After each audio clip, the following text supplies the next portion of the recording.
को तशरीफ़ फरमा बवक़ार उलमाए अहले सुन्नत खुसूसन बिलखुसूस शहर नेपाल साहब कबिला। और किस किस का नाम लूँ किस किस को छोड़ दूँ, जो ज़र्रा जिस जगह है वही आफ्ताब है। दिगर उलमाए किराम, वो जुमला हाज़रीन मजलिस, पर्दे में रहने वाली इस्लाम की सरदार ख़वातीन माँ और बहनों, नौजवान साथियों, अज़ीज़ बच्चों, अस्सलामु अलैकुम व रहमतुल्लाहि ताला व बरकातुहू। अल्हम्दुलिल्लाह अल्हम्दुलिल्लाहि व कफ़ा व सलामुन अला इबादिहि अल्लज़ीना इस्तफ़ा, अम्मा बाद फ़अऊज़ु बिल्लाहि मिनश शैतानिर रजीम, बिस्मिल्लाहिर रहमानिर रहीम। अल जन्नतु तहता अक़दामिल उम्महात, आमनतु बिल्लाहि सदक़ल्लाहुल मौलानाल अज़ीम व सदक़ रसूलुहुन नबियुल अमीनुल मतीनुल मुबीनुल मुइनुल करीम व नहनु अला ज़ालिका लमिनश शाहिदीन व शाकिरीन वल्हम्दुलिल्लाहि रब्बिल आलमीन। बलगल उला बिकमालिही कशफ़त दुजा बिजमाली हसनत जमीउ सालिही सल्लु अलैहि व आलिhi। करूँ तेरे नाम पे जा फिदा, बस एक जा तो क्या तो जहाँ फिदा, जो जहाँ से भी नहीं जी भरा, करूँ क्या करूँ रो जहाँ नहीं। आइए क़िदत व मोहब्बत के साथ, बहुत तेज़ी के साथ, वक्त कम है, मोहब्बत के साथ सारे लोग बैठ जाएं और सिर्फ ज़्यादा नहीं आधा घंटा मेरी गुफ्तगू बर्दाश्त करें। इसलिए 2 से 3 तक मेरा टाइम था और मुझे अभी फ़ौरन यहाँ से रवाना होना है, इसलिए कि 3 बजे मैं इंशाअल्लाह कोशिश करूँगा कि मैं अपनी गुफ्तगू ख़त्म कर दूँगा। ये आप लोगों की मर्ज़ी थी, आप लोगों का काम था कि कितनी जल्दी वहाँ से बुलाकर आरामगाह से स्टेज तक लाना था। अब लेके आए हो, ये मेरी कमी नहीं, आप लोगों की कमी है। और बहुत अच्छी निज़ामत कर रहे थे जनाब हमारे भाई हलचल शिबानी साहब क़िबला। और मुबारकबाद पेश करता हूँ तमाम ही कमेटी को कि जो लोग यहाँ पर हाजिर हैं, जो लोग यहाँ से चले गए हैं, जिन्होंने मुस्तफ़ा की इस नूरानी महफ़िल को सजाया। और खुसूसन बिलखुसूस जनाब इलियास साहब क़िबला को मैं मुबारकबाद देता हूँ कि इन्होंने मुझे दावत दी, मैं इनकी दावत पर हाजिर आया। अल्लाह रब्बुल इज़्ज़त तमाम अहले महफ़िल की, तमाम उलमा की हाज़िरी को अपनी बारगाह में कबूल फरमाए। अल्लाह हम सबको मरने से पहले मदीने की हाज़िरी नसीब फरमाए।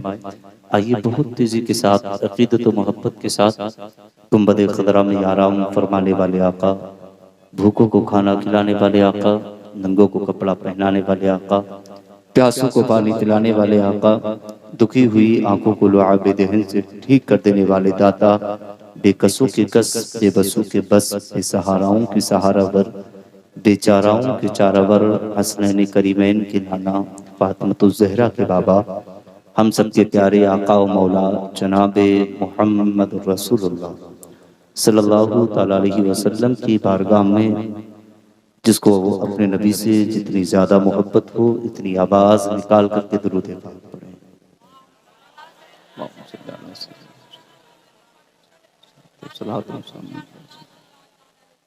चैनल वालों को कौन सा माफ़ है वो भी पढ़ें, मोबाइल चाहे ठप हो जाए मुझे परवाह नहीं, मगर मुस्तफ़ा के पर कोई भी अगर मुस्तफ़ा का दीवाना दुरूद ना पढ़े तो मुझे तकलीफ होगी।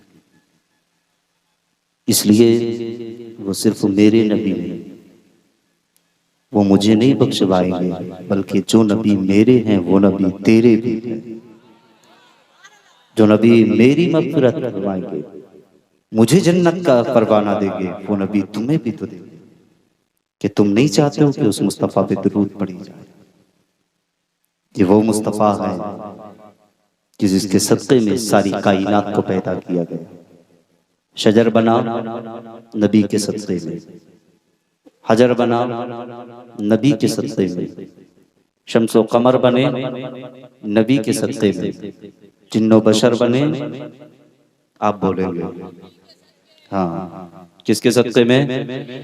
उम्मत बनी, हम बने, तुम बने, हाँ सब कुछ नबी के सदक़े में बना।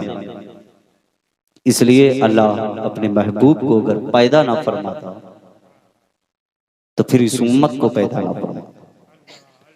महबूब के सदक़े में सारी उम्मत को रब ने पैदा फरमाया। उस नबी की शान तो ये है कि जिसकी शान का आलम तो ये है, आला हजरत फरमाते हैं कि सबसे आला व औला। नेपाल वालों हो, मुझे नोटों की दात नहीं बल्कि होठों की दात चाहिए। आपके यहाँ का पैसा मेरे कोई काम के नहीं, काम के लिए है ही नहीं यार जी।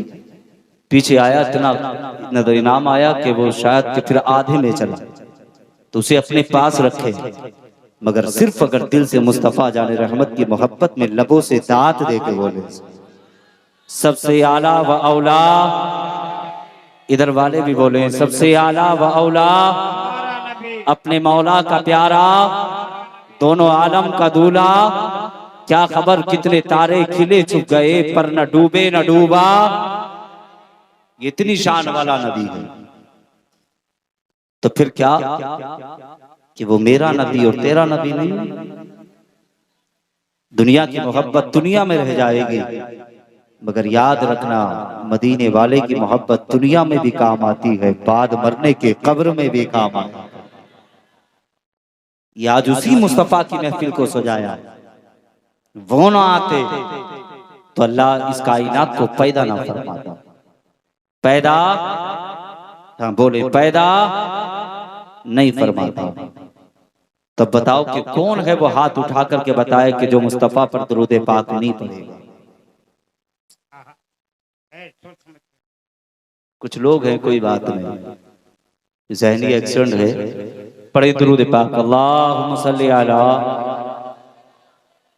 सय्यिदिना व शफीइना व नबीना व करीमिना व तबीबिना व कुलूबिना व मौलाना मुहम्मद व बारिक वसल्लिम सल्लु अलैहि सलातम व सलाम अलैका या रसूलल्लाह। जब नामे मोहम्मद आया करे तो अंगूठों को चूम के लबों से आंखों से लगा लिया। अल्लाह ने जब हजरत आदम के पुश्त में मेरे नबी के नूर को रखा, समाप्त करें, बोले सुभान अल्लाह। नूर को मुंतकिल फरमाया। जब नूर आपकी पुश्त में आया ना, तो अल्लाह ने फरिश्तों को हुक्म दिया, सारे फरिश्ते हजरत आदम की पुश्त के पीछे तशरीफ लेकर खड़े हो गए, नियत बांधी खड़े हो गए। हजरत आदम ने रब की बारगाह में फरियाद की, मौला फरिश्ते मेरे पीछे हाथ बांध के क्यों खड़े हैं? तो रब ने इरशाद फरमाया, आदम ये तेरी ताजीम के लिए नहीं बल्कि मेरे महबूब की नूर की ताजीम के लिए खड़े। कहा पीछे क्यों रखा? फिर अल्लाह ने अपने महबूब के नूर को आदम की पेशानी में रख दिया। सुभान अल्लाह, पेशानी में रखा, फरिश्ते आगे तशरीफ ले आए, आकर ताजीम के लिए खड़े हो गए। कहा महबूब मौला अब क्या? कहा अब मैंने महबूब के नूर को आदम तेरी पेशानी में रख दिया। सुभान अल्लाह। कहा मैं महबूब के नूर को देखना चाहता हूं।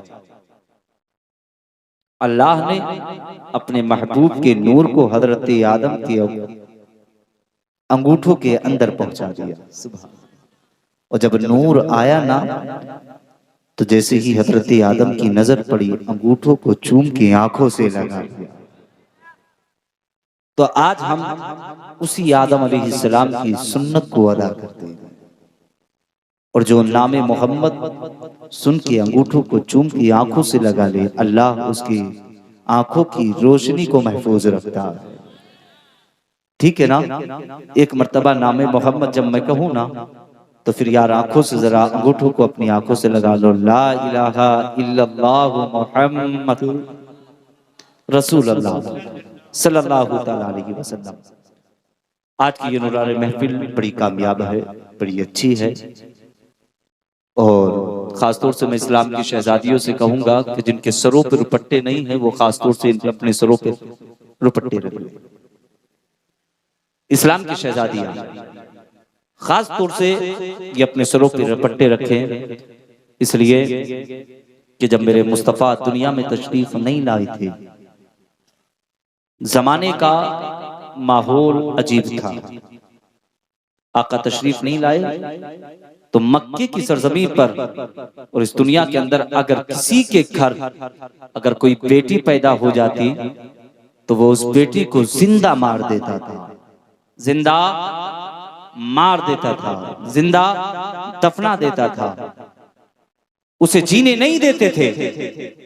ये कसम खुदा की, मक्के की सरजमी पे आमना का लाल जलवागर क्या हुआ। अल्लाह ने महबूब के सदक़े में सारी कायनात को जीने का हक अता फरमाया। अगर महबूब को अगर रब दुनिया में पैदा ना फरमाता तो फिर जो बेटियां जिंदी दफनाई जा रही थी, जिन बेटियों को जिंदा मारा जा रहा था, फिर बताओ कि वो बेटियां दुनिया में जिंदा होती? 2 तोले की जुबान हिलाइए, गर्दन ना हिलाए। जिंदा होती? नहीं होती। ये मेरे नबी का करम, अल्लाह ने महबूब के सदक़े में सारी कायनात को जीने का हक अता फरमा दिया। आका जब दुनिया में तशरीफ नहीं लाए थे, जमाने का नक्शा बिगड़ा हुआ था, जमाने का माहौल बदला हुआ था। बात तो जब थी कि आओ, जब आमना के लाल की आमद हुई, मक्की की सरजमी पे आका तशरीफ लाए, मुस्तफ़ा तशरीफ लाए। एक दिन क्या हुआ, मक्की की गलियां हैं, वो नूरानी गलियां, और उन्हीं गलियों से एक हसीन, एक नौजवान, खूबसूरत एक इंसान गुजर के गया। मुस्तफ़ा की नजर पड़ी, आका ने देखा तो एक खूबसूरत हसीन नौजवान रास्ते से गुजर के गया। मुस्तफ़ा की नजर पड़ी, आका ने देखा ना, फिर मेरे मुस्तफ़ा ने उस जाने वाले को आवाज दी, कदम ठहरे। मुस्तफ़ा के करीब आया, आका फरमाते हैं, वो जाने वाले जरा इतना तो बता, तेरा नाम क्या है? जाने वाले ने कहा, मुझे ताहिया कल्बी कहा जाता। इतना सुना ना, ताहिया कल्बी कहा जाता। नाम सुना, नाम सुनकर कहने लगे कि अल्लाह ने तुझे बड़ा हसीन बनाया है, बड़ा खूबसूरत बनाया है। उसके हुस्न का आलम तो ये था, अगर जो देख लेता वो देखता रह जाता। और यार एक बात तो ये बता दो, अल्लाह ने महबूब के सदक़े में सारी कायनात को जिंदगी अता फरमाई। ये महबूब का सदका है, किसी को हुस्न देकर के अल्लाह ने दुनिया में भेजा। और यार शान तो ये है, कसम खुदा की कह तो दिया जाए, इतना हसीन अल्लाह ने उस शख्स को बनाया जो देखता वो देखता रह जाए। इतना कहना मेरे मुस्तफ़ा फरमाते हैं, ओ जाने वाले, तुझे अल्लाह ने बड़ा हसीन बनाया है, बड़ा खूबसूरत बनाया है, तो कलमा क्यों नहीं पढ़ लेता? इतना कहना था। उसने सुना, सुनने के बाद कदम उठाए हैं, घर की तरफ वापस आया। आमना का लाल गया है अपने बिस्तर पर, जाने के बाद मुस्तफ़ा लेटे हैं। लेटने के बाद मेरे मुस्तफ़ा उठ के बैठे हैं। उठ के बैठने के बाद फिर रब की तरफ अपने हाथ को उठाया, उठाकर के रब की बारगाह में फरियाद करने लगे, ए मौला, तूने ताहिया कल्बी को बड़ा खूबसूरत बनाया है, बड़ा हसीन बनाया है। ए मौला, तू उसे कलमे की तौफीक अता फरमा दे। अगर वो तू जहन्नम में चलेगा, अगर तूने कलमा ना पढ़ा वो जहन्नम में चलेगा। ए मौला, वो मेरा उम्मती है। इतना कहना था। सुबह का सवेरा हुआ था, ताहिया कल्बी बिस्तर से उठे हैं, और उठने के बाद फिर पहुंचे गए उसी दरवाजे पे जिस दरवाजे पर आमना का लाल आराम फरमा रहा है। ताहिया कल्बी पहुंचे हैं, जाकर दस्तक दी है, आवाज आई है, कौन है? कहा ताहिया कल्बी आया है। इतना कहना था, दरवाजा खुला है। ताहिया कल्बी मुस्तफ़ा के करीब पहुंचे हैं। मुस्तफ़ा के करीब पहुंचे, आका ने अपने नूरानी चादर उतारी है। उतारने के बाद ताहिया कल्बी के लिए उस चादर को जमीन पे रख दिया। कहा ताहिया, ले चादर पे बैठ जा। इतना कहना था, ताहिया कल्बी ने चादर उठाई है। उठाने के बाद में सीने से लगाया है। सीने से लगाने के बाद सरकार की बारगाह में अर्ज करते गए, या रसूल अल्लाह, देर ना कीजिए। आका फरमाते हैं, वो ताहिया कल्बी कैसे आना हुआ? कहा सरकार, अब देर ना कीजिए, जल्दी से इस्लाम में दाखिल कर लीजिए, अपना कलमा पढ़ाइए। आका ने कलमा पढ़ाया है। कलमा पढ़ाने के बाद में ताहिया कल्बी की आंख में आंसू आए। मुस्तफ़ा फरमाते हैं, वो ताहिया कल्बी, इस चादर को जमीन पे बिछा और आकर के बैठ जा। ताहिया कल्बी कहते हैं, या रसूल अल्लाह, इस चादर की जगह ताहिया के कदमों में नहीं है, करके या रसूल अल्लाह इस चादर की जगह तो दाहिया के सीने में है। इतना कहा, चादर रखी है सर पे, रखने के बाद में दाहिया कल्बी को कलमा पढ़ाया। इधर अभी कलमा पढ़ाया है, इतने में जिब्रील अमी सिदरतुल मुंतहा तशरीफ लाए हैं। दाहिया कल्बी की आंख में आंसू है, वो उधर रो रहे हैं, इधर जिब्रील अमी तशरीफ लाए हैं। आकर के कहने लगे, हज़रत आका फरमाते हैं और जिब्राइल कैसे आना हुआ? कहा या रसूल अल्लाह दाहिया कल्बी का पैगाम लेकर के रब की तरफ से आया हो। कहा क्या पैगाम लाए हो? कहा मेरे महबूब से कहना, क्या मेरे महबूब से कहना और जिब्राइल जाके बता दे दाहिया कल्बी गम ना करे। कहा इसने कलमा ना पढ़ा था, जिंदगी भर के गुनाह उससे पहले रब ने माफ कर दिए गए।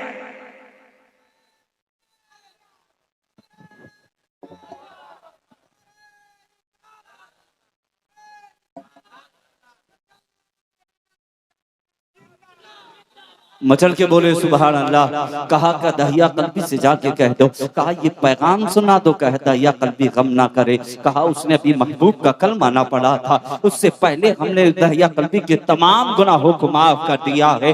कहा इतना जब कहना था, दहिया कल्बी की आंख में आंसू है, फिर रोने लगे हैं, हिचकियां भर करके रोने लगे। आका फरमाते हैं और दहिया कल्बी अब तो रब की तरफ से पैगाम आ गया है। रब ने फरमाया है कि दहिया कल्बी ने कलमा ना पढ़ा था महबूब का, उससे पहले दहिया कल्बी के सारे गुनाहों को माफ कर दिया था। इतना कहना था, मगर दहिया कल्बी थी, आंख में आंसू थे।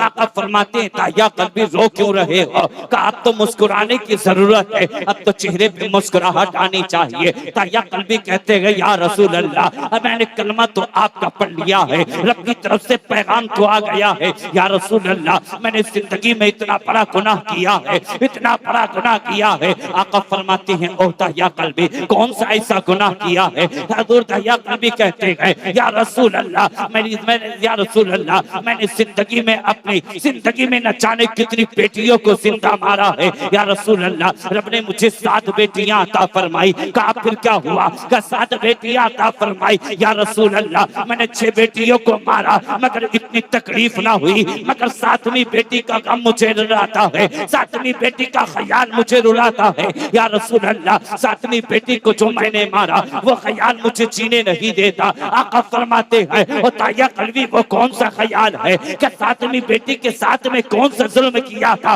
दहिया कल्बी कहते हैं या रसूल अल्लाह रब ने 7 बेटियां दी थी, 6 बेटियों को मारा, इतनी तकलीफ ना हुई। या रसूल अल्लाह एक दिन मैं परदेश जाने लगा, मैं अपनी मेरी बीवी हमल से थी, मैं जाने लगा, अपने शरीक हयात से कह के गया था ये मेरी शरीक हयात ये तेरे पेट के अंदर जो बच्चा है अगर बेटा पैदा हो जाए तो उसकी परवरिश करना, अगर बेटी पैदा हो जाए तो उसे जिंदा मार देना। या रसूल अल्लाह इतना कहने के बाद मैं परदेश चला गया था, मेरे घर के अंदर कोई बेटा पैदा नहीं हुआ था। या रसूल अल्लाह पैदा होने वाली वो भी 7वीं बेटी थी। इतना कहा कि या रसूल अल्लाह जब घर के अंदर बेटी पैदा हो गई, मेरी बेटी मेरी बीवी के जहन में ये ख्याल आया कि मेरा शोहर कह करके गया है अगर बेटा पैदा हो जाए तो उसकी परवरिश करना, अगर बेटी पैदा हो जाए तो जिंदा दफना देना। मैं इस्लाम की शहजादियों को ये पैगाम देना चाहता हूँ। आज हम देखते हैं ये इस्लाम की शहजादियाँ, इनके सरों पे दुपट्टे नहीं होते,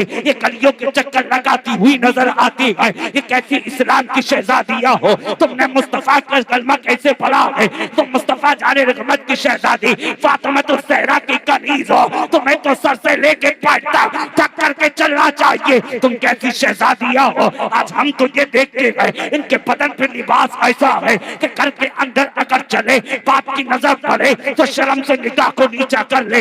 आज हाल ये हो चुके हैं घर के अंदर इतना हल्का लिबास पहना जा रहा है, न बाप को शर्म आ रही है, न भाई को शर्म आ रही है। मैं तो ये कहना चाहता हूँ अगर ऐसी जिंदगी से तो तुम्हारा मर जाना बेहतर है। तुमने दुनियादार का कलमा नहीं पढ़ा है, बल्कि आमना के लाल का कलमा पढ़ा है। अगर तुमसे कल परोसे मैशर के दिन अगर नबी की शहजादी फातिमा ने अगर सवाल कर लिया बता दुनिया में रह करके तूने जिंदगी कैसी गुजारी है, तो बता नबी की शहजादी फातिमा को क्या जवाब दोगे? और इस्लाम की शहजादियों अगर आमना का लाल दुनिया में तशरीफ न लाता तो तुम्हें जीने का अधिकार आकर को बोले सुभान अल्लाह। अधिकार तुम्हें कैसे मिलता? या मना के लाल की करम नवाजी है कि रब ने अपने महबूब को दुनिया में भेजा और महबूब के सदक़े में अल्लाह ने तुम्हें जिंदगी अता फरमा। बोले सुभान अल्लाह। जिंदगी मचल के बोले अता फरमा दी। ए इस्लाम की शहजादियों, अपनी जिंदगी को देखो। एक दिन तुम्हें मरना है, हमें भी मरना है, कब्र में तुमको भी जाना है, कब्र में हमें भी जाना है। इसलिए तुम भी नमाज की पाबंदी करो। कभी यार अपने सरों से टोपियां मत उतारा करो। और जो ये खाली चेहरे नजर आ रहे हैं ना, इन चेहरों को भर लो, अपने चेहरों पे दाढ़ियां सजा लो। कसम खुदा कि जब रास्तों से गुजर के जाओगे तो कहने वाला कहेगा ये कोई और नहीं, दुनिया का ये कोई और नहीं जा रहा है, मुस्तफा का वफादार जा रहा है, मुस्तफा का दीवाना जा रहा है। अपना लिबास बदल दो। ये तुमने जो शैतानी लिबास बांध रखा है, ये तुमने जो अंग्रेजों का लिबास अपना के रखा है, यार इसे जिस्म से उतार दो। तुम्हारा लिबास तो ऐसा है जिस लिबास का कोई जवाब नहीं। तुम्हारे चेहरों पर दाढ़ियां होंगे तो यार तुम्हारे चेहरों जैसा किसी का चेहरा नहीं हो सकता। इसलिए चेहरों पे जरा दाढ़ियां सजा के तो चलो, बदन पे इस्लामी लिबास पहन के तो चलो। अगर तुम रब की बारगाह में अपनी पेशानी झुका के तो चलो, तेरी पेशानी से जज्दों की चमक आएगी, तेरे लबों से कुरान की तिलावत की सदा आएगी, तेरा जिस्म ऐसा लगेगा ये कोई और नहीं, मुस्तफा का वफादार जा रहा है, मुस्तफा का दीवाना जा रहा है, मुस्तफा का आशिक जा रहा है। यार वो देखो, वो तो मेरे आका फरमाते हैं, वो ताया कल्बी बात क्या हुई, आका फरमाते हैं या रसूल अल्लाह, जब मैं परदेश गया तो घर के अंदर बेटी पैदा हुई। मेरी दीदी ने कहा अगर मेरा शोहर को पता चलेगा तो आकर के इसे जिंदा दफना देगा। कहा या रसूल अल्लाह, जब मैं जाता रहा तो ये पड़ोस के घर में पहुंचा दिया करती। या रसूल अल्लाह, मुझसे छुपा करके बेटी की परवरिश करती रही। एक दिन ऐसा हुआ, सरकार में अचानक से घर आया। आने के बाद में मैंने दरवाजे पे आकर के दस्तक दी थी। अंदर से आवाज आई है, कौन है? मैंने कहा था मैं इस घर का मालिक हूँ। तो अंदर से आवाज आई है, अगर तू इस घर का मालिक हो सकता है तो मैं इस घर की शहजादी हूँ। कहा या रसूल अल्लाह, इतना कहना था, बच्ची ने दरवाजा खोला है, चेहरा बाप का देखा है, आकर के कदमों से लिपट गई है। या रसूल अल्लाह, उसकी आंखों में मोहब्बत भरे आंसू थे। सरकार वो बार कह रहे थे और बाबा कितने दिन से इंतजार कर रहे थे कि किस दिन मेरा बाप आएगा कि जिसके चेहरे का दीदार करोगे। कहा या रसूल अल्लाह, जब मैं घर के अंदर आया, आने के बाद में या रसूल अल्लाह, बच्ची से मुझे प्यार होने लगा। बच्ची को मुझसे इतना प्यार था, सरकार अगर मैं बाहर से आता तो आकर के बेटी कदमों में बैठ जाती, तलबे दबाना शुरू कर देती। या रसूल अल्लाह, अगर खाने की शिद्दत होती तो बेटी ला करके खाना दिया करती। या रसूल अल्लाह, अगर मैं बिस्तर पे लेट जाता तो बेटी कदम दबाती रहती। सरकार मुझे प्यार होने लगा, आका मुझे प्यार होने लगा। जब मैं रात को सोता तो जब सो जाता तो बच्ची आकर के मेरे जिस्म पे चादर आकर के ढका करती। सरकार जब सुबह का सवेरा होता तो सारी दुनिया सोती थी, मगर बेटी आकर के कान में कहती थी ओ बाबा अब तो उठ जा, कहा सुबह का सवेरा हो गया है। कहा सरकार सबसे पहले आकर के बेटी मुझे न उठाया करती। इतना कहना था, दाया कल्बी की आंख में आंसू है, मुस्तफा भी रो रहे हैं, दाया कल्बी भी रो रहे हैं। कहा सरकार, आका फरमाते हैं ओ दाया कल्बी, इससे आगे बता, इससे आगे क्या हुआ है? दाया कल्बी कहते हैं या रसूल अल्लाह, धीरे धीरे मुझे बीवी से प्यार होने लगा, बेटी को बात से प्यार था। सरकार एक दिन में बाजार गया था और बाजार जाने के बाद में आकर के खानदान वालों ने आकर के मुझसे कहा था ओ दाया कल्बी, तूने गैर की बेटियों को तो जिंदा मारा है, मगर आज तू अपने घर के अंदर बेटी की परवरिश कर रहा है। कहा या रसूल अल्लाह, इतना कहना था, मगर उस गम ने मुझे सोने ना दिया, उस गम ने मुझे चैन से जीने ना दिया। सरकार अब मैं इंतजार करने लगा वो कौन सी घड़ी आएगी कि जिस वक्त मैं बेटी को जिंदा मारूंगा। इतना कहना था। कहा सरकार एक दिन ऐसा आया कि बच्ची ने आकर के तलवों को दबाया, कदमों को दबाती रही। या रसूल अल्लाह, फिर कदम दबा करके वो बच्ची माँ के आंचल में गई है, जाकर के सो गई है। कहा सरकार जो सारी दुनिया सो रही थी मैंने जाकर के माँ के जिस्म से चादर हटाई है, फिर हटाने के बाद में मैंने बच्ची की कलाई को पकड़ा है, बच्ची की आंख खुली है, चीख निकली है। कहा बाबा इतना कहना था। सरकार मैंने उसकी मुंह को बंद किया है, बंद करने के बाद में आका मैंने रात की तारीकी के आलम में मैंने शहजादी को लेकर के चलना शुरू किया है। इतना कहना था। मुस्तफा की आंख में आंसू है, आका रोने लगे गए। मुस्तफा इतने रोए, जिब्रील अम्मी आए गए, आकर के कहने लगे सरकार आपकी आंख में आंसू है, सरकार खामोश हो जाइए, आका रोए ना। जैसे ही मुस्तफा का रोना उमर फारूक आजम ने देखा, कहा यार कहा कल्बी जुबान को बंद कर ले, तुझे मालूम नहीं है सारी कायनात का मुख्तार हो रहा है। इतना कहना था। फरमाते हैं उमर खामोश हो जा। और दाया कल्बी इससे आगे बता, इससे आगे क्या हुआ है। दाया कल्बी ने कहा या रसूल अल्लाह मैंने शहजादी के हाथ को पकड़ा है, चलना शुरू किया है।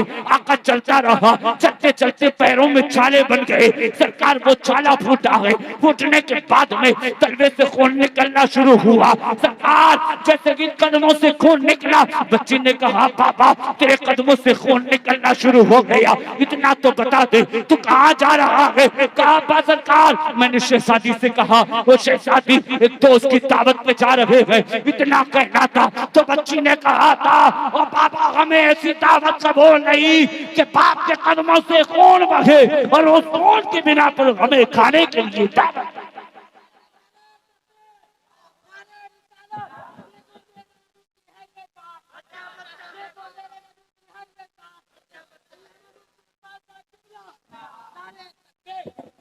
आखिरी जुमला सुनते चलें, 10 मिनट बाकी ही पूरे कर लें।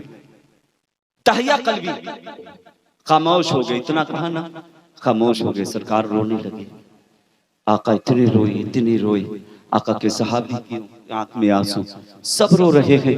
आका फरमाते उतहिया कल्बी से आगे बता, इससे आगे क्या हुआ। कहते हैं सरकार अब मेरी जुबान आगे काम नहीं करती। कहा सरकार मेरी जुबान में कांटे बन चुके हैं। कज़ाहिया कल्बी रोने लगे। आका फरमाते उदहिया कल्बी इससे आगे बता, इससे आगे क्या हुआ। दाहिया कल्बी कहते हैं सरकार फिर मैंने अपनी शहजादी के हाथ को पकड़ा है, पकड़ करके चलने लगा हो। सरकार फिर ऐसे मकाम पे लेकर के पहुंचा जहाँ पर रेतीली जमीन थी। जाकर के सरकार मैंने अपने कांधे से फावड़ा उतारा है। उतारने के बाद में फिर मैंने इकट्ठा करना शुरू किया है, इकट्ठा करता रहा। सरकार जब मेरी बेटी ने देखा कि मेरे माथे पे पसीना आ गया है, मेरा लिबास तर हो गया है, सरकार शहजादी ने आकर के अपने दुपट्टे को उतारा है। उतारने के बाद माथे से पसीना पोंछा है। पोंछने के बाद में मेरी शहजादी ने कहा था और पापा तो जाकर के तू आराम कर ले। कहा तेरी शहजादी अब गड्ढा करेगी। कहा सरकार शहजादी ने इतना कहा। मैंने कहा ओ शहजादी ना, मैं गड्ढे करने लगा। फिर शहजादी ने मेरी कलाई पकड़ी है, पकड़ करके मुझे छाई में पहुंचाया है। पहुंचाने के बाद में उसने अपने हाथों से इकट्ठा करना शुरू किया है। बच्ची ने कहा था, बाप ने कहा था ओ शहजादी मेरा सर दर्द करने लगा। कहा मेरा सर दर्द करने लगा। इतना जब बच्ची ने कहा तो आकर के बच्ची ने मुझसे ये कहा था और बाबा जिनके माँ बाप को तकलीफ होती है, माँ बच्चियों से उन माँ बाप की तकलीफ नहीं देखी जाती। और बाबा तू आराम कर, तेरी शहजादी गड्ढा करेगी। कहा या रसूल अल्लाह। फिर मैंने सोचा कि वक्त ज्यादा हो जाएगा। कहा वक्त ज्यादा हो जाएगा। कहा सरकार फिर अपनी जगह से उठा हो। और उठने के बाद मैंने जाकर के इकट्ठा करना शुरू किया है। बच्ची भी साथ में इकट्ठा कर रही है। कहा सरकार जब इकट्ठा तैयार हो गया, मैंने अपने पीछे से जाकर के अपनी शहजादी के बालों को पकड़ा है और पकड़ने के बाद उस कट्टे के अंदर उतारा है। उतारने के बाद में मैंने उसके ऊपर रेत डालनी शुरू की है। इतना जो कहना था, सरकार की आंख में आंसू है। फरमाते हैं या रसूल अल्लाह मैंने रेत डालना शुरू किया। जब वो रेत आया है बच्चे के बाजुओं तक आया तो बच्चे ने कहा था बाबा अब रेत मत डाल। कहा दम घुटने लगा है। कहा दम घुटने लगा। कहा सरकार फिर भी मुझे तरस न आया, फिर भी मुझे प्यार न आया। कहा या रसूल अल्लाह मैं रेत डालता रहा। जब बच्ची के गले तक आया है, फिर मैंने देखा कि उस बच्ची ने हाथ उठाए हैं रब की तरफ, हाथ उठा करके फरियाद करने लगी है। और मैंने जाकर के अपने कान को उसके लबों से लगाया है तो वो उसके अपने लबों से कह रही थी ए मौला कब तक इन बेटियों को जिंदा दफनाया जाता रहेगा, कब तक इन बेटियों पर जुल्म उठाया जाता रहेगा। परवरदिगार के आलम, तो अगर इन बेटियों को जिंदगी दी है तो इन्हें जीने, अगर जिंदगी दी है तो फिर मौत ना देता, अगर मौत दी है तो फिर इनको जीने का अधिकार देता। का मैंने सुना था वो बच्ची पुकार रही थी, परवरदिगार आलम कब आएगा हमारी जानों की हिफाजत करने वाला, कब आएगा हमारी रहबरी करने वाला। तो अल्लाह ने 12 रबीउल अव्वल के दिन उसी सुबह सादिक के वक्त में आमना के आंगन में अब्दुल्ला के शहजादे मोहम्मदुर रसूलुल्लाह को दुनिया में भेज दिया। और ये पैगाम जमाने को मिल गया कि कोई बाप अपनी बेटियों को जिंदा ना दफनाए। कहा इसलिए कि उनकी जानों की हिफाजत करने के लिए दुनिया के अंदर आमना का लाल मोहम्मदुर रसूलुल्लाह आ गया। आमना का लाल रसूलुल्लाह आ गए हैं। इसलिए मैं कहूंगा इस्लाम की शहजादियों, इसलिए कि तुम्हें उस महबूब के सदक़े में जब जिंदगी मिली है तो कम से कम उस महबूब की शहजादी का तरीका भी अपना, मुस्तफा जाने रहमत की जिंदगी को अपनी जिंदगी बना लो। इसलिए अपना किरदार अच्छा कर लो, अपने अखलाक अच्छे कर लो। इतना कहा ना का सरकार, मैंने सुना बच्ची हाथ उठाकर के रब की बारगाह में कह रही थी, मौला कब आएगा हमारी जान की हिफाजत करने, कब आएगा हमारी जानों को बचाने वाला, कब आएगा हमें जिंदगी देने वाला।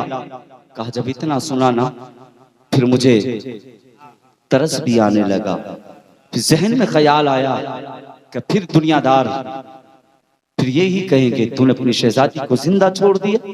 कहा सरकार फिर मैंने पीछे गया, भारी पत्थर उठाया, उठाने के बाद में मैंने बेटी के सर में मारा। इतनी जोर से वो पत्थर लगा कि उसके छींटे खून की मेरे कपड़ों पे आके लगी। सरकार जब मैं बिस्तर पे सोता, इतना के जब बिस्तर पे लेटता तो बच्ची आकर के वो कहती उठ, उठता क्यों नहीं है?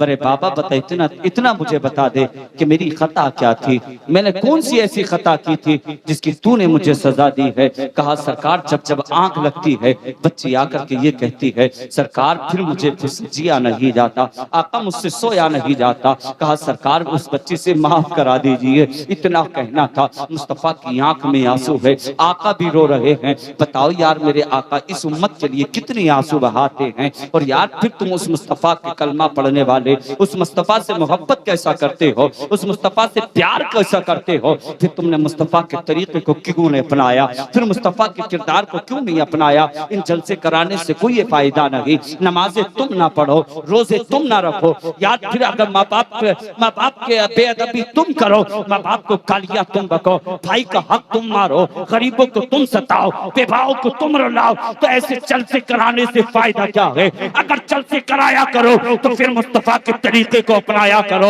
अगर जलसे कराया करो तो फिर भाई का हक दिया करो, गरीबों को सीने से लगाया करो, यतीमों को मत रुलाया करो, मुस्तफा के किरदार को अपना लो, नमाजी बन जाओ। मस्जिदों के अंदर से जैसे ही आवाज का अज़ान की आया करे सारे काम छोड़ दिया करो। खाना खा रहे हो तो छोड़ देना, काम कर रहे हो छोड़ देना, इसलिए अज़ान हो जाए तो सारे काम छोड़ के अल्लाह के घर में चले जाया करो, नमाज पढ़ा करो, फिर उसके बाद दुनिया का काम किया करो। फिर देखना कि नमाज पढ़ के अगर जो तू काम करेगा अल्लाह तेरी उम्र में भी बरकतें अता फरमाएगा, तेरे रिज़्क़ में भी बरकतें। बहुत अच्छे हजरत। जलसे कराने से कोई फायदा नहीं। हाँ क्या है जी, झरनाटे काट के चले गए, ले सुबह को यही कहते हुए मिलते, क्या कहा तकरीर में, क्या उन्होंने बात की, कहा समझ में नहीं आती, क्या कह के गए। ऐसी तकरीरों से फायदा क्या, मत कराया करो।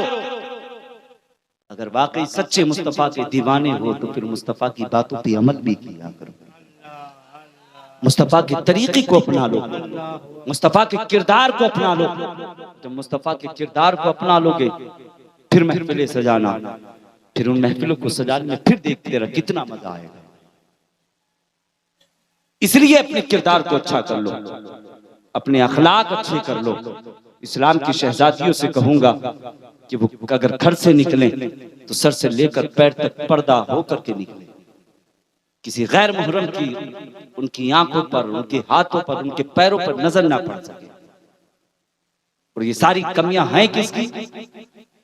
या बाप की हैं या बाप के बाप की हैं या फिर या बेटों की हैं या शोहर की है। शोहर की कमी ये कि वो अपनी बीवी को बेपर्दा बना के घर से भेज रहा है।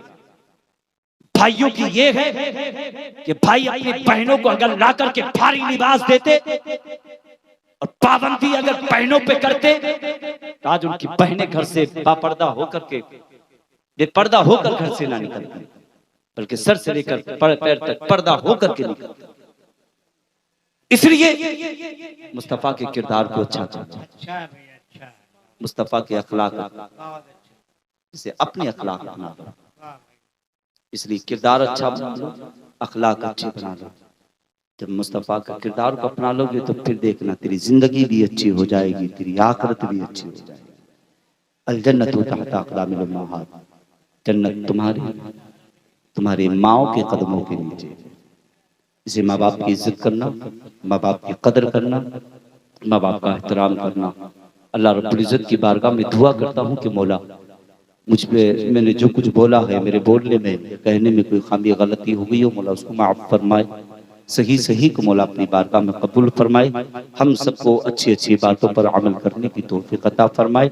हम सबको मरने से पहले मदीने की हाज़िरी नसीब फरमाए। अस्सलामु अलैकुम व रहमतुल्लाहि ताला।